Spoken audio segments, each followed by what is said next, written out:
Hello, welcome to Sculpture Lab, the podcast and YouTube channel that talks about cultural experience. Today, we are here to visit a friend that I would like to let introduce himself. Well, good evening. My name is Amadou George Diop. It's like Hope with a J, Diop. And I'm pleased to be among you guys. Thank you, Amadou. Where are you from? Can you tell us a little bit about your origin and just a little bit about yourself as well?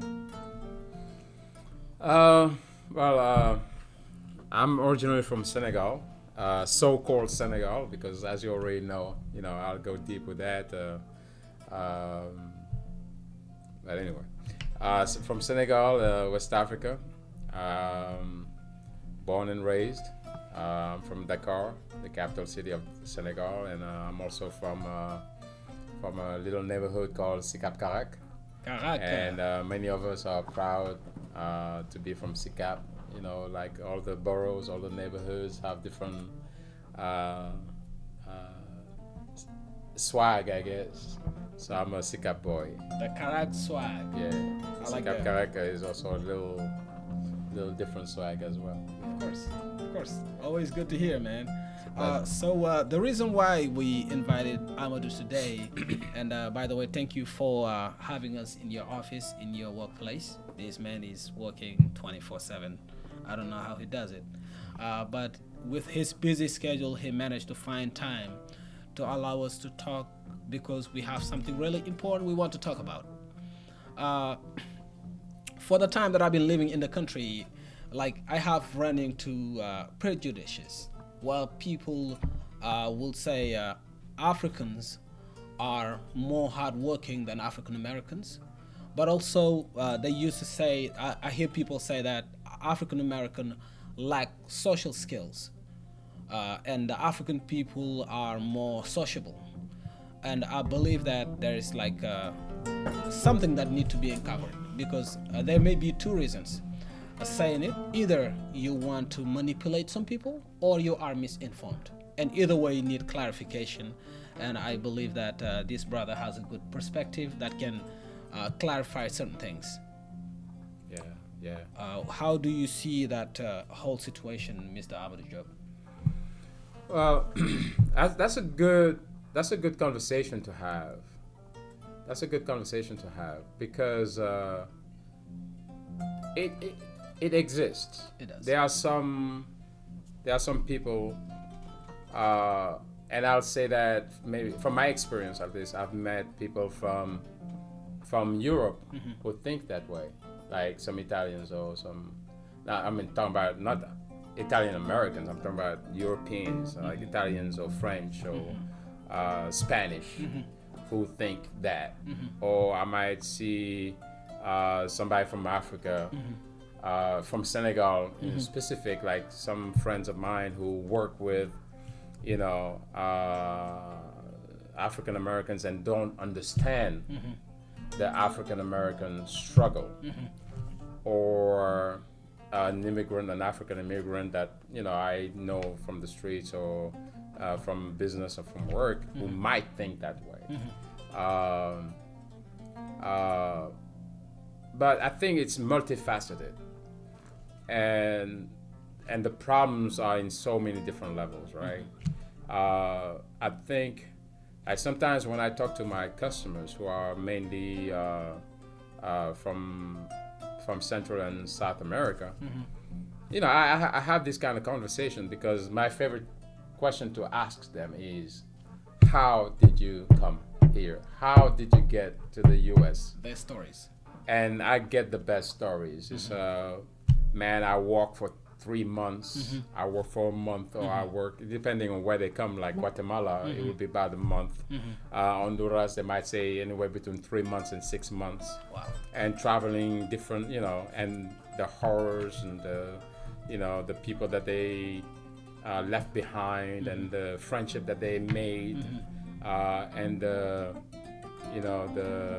and even sometimes the relationships they have built in that, I would call that the exodus. you know, until they come to the promised land, which is America. And I think it's important to mention that America is, you know, is still for many people among which we are from. I mean, we're part of that group that really believe that, okay, this is where we want to go, and that's a promised land for at least our aspirations of youth, right? And I know when I came here to the, you know, when I was 21 years old, you know, I was not looking at anybody any type of way, like, oh, how come you? I ain't got time to be judging you. That's right. I got my shit. Can I? Go ahead. Okay. I got my own. I got my own shit to be worrying about or take care of. I don't have the time to be judging you. That's right.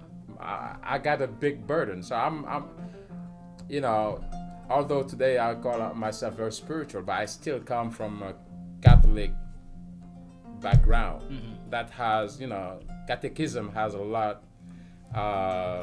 bearing in my outlook in life. Is so one of the biggest things that come out of that for me was judge not so that you not be judged.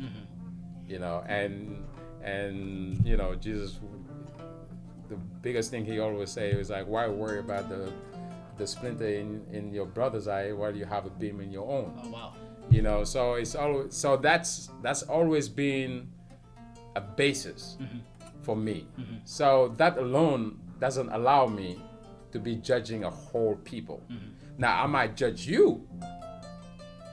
Shit, I've had some Africans that I felt like were lazy. That's right. You understand what I'm trying to say? That's right. So it's a personal thing. It's, to me, I don't look at it. I'm gonna judge a whole community or a whole race. However, sometimes you can, and I'm not gonna because sometimes if you look at a pattern, you can see, you can say some things. But if you look at the African American pattern, you can't say that shit because they built this country. So how someone who built a country, it can be slave. It can be called lazy today. No, without being paid. Now you got to understand the history. Maybe you don't understand the history. It's like, maybe, hey man, we work so damn much for this country. Now we're gonna chill. Do nothing. That's not the case, because I have friends that are very successful, African American. I have friends that are, among which that are in my life, that are extremely educated, extremely smart. They work as hard as anybody else. They are hungry just as anybody else. But a lot of times when I look at the ones, or hear and listen to the ones that have that kind of thinking, they come from a certain class. And you have people here in America that are African Americans that do not understand a certain class here that are African American. You listen to the trap music, they're listening to it, but they're like, what the hell is that? Because they don't understand. Because there's a class in America. There's a guy called Curtis Wall Street. I forgot his last name, but he's doing time in the West Coast. This brother is in jail for 54 years, right? 54 years incarcerated for crime, for a murder. But in being inside, he learned how to express himself. Smart guy, brilliant guy. And what I learned from Curtis was, he said, my background, I was surrounded by pimps and hoes. That's all I know. That's all I know.